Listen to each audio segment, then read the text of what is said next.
सोचता हूं कि मुझे तुझसे मोहब्बत क्यों है। सोचता हूं कि मुझे तुझसे मोहब्बत क्यों है। तू नहीं है तो मुझे तेरी जरूरत क्यों है। जानते हैं कि वफादार नहीं है दुनिया, फिर भी हमको इस दुनिया से मोहब्बत क्यों है। कोई दिन ऐसा भी हो मौत ना आए हमको,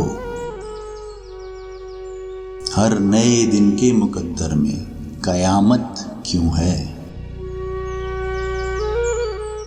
बंद आंखों में उजाले, खुली आंखों में धुआं, इतनी उल्टी मेरे ख्वाबों की हकीकत क्यों है। अश्क जब भर के छलकता है तो मिलता है सुकून,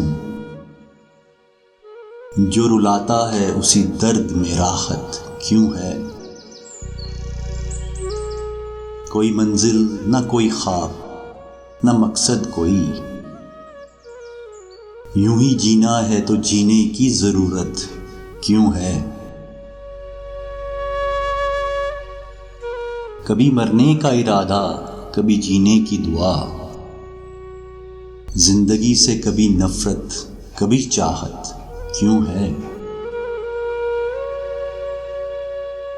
गर्द जमती है न पत्थर, कोई लगता है शकील, दिल है आईना तो फिर इतना सलामत क्यों है। सोचता हूं कि मुझे तुझसे मोहब्बत क्यों है। तू नहीं है तो मुझे तेरी जरूरत क्यों है।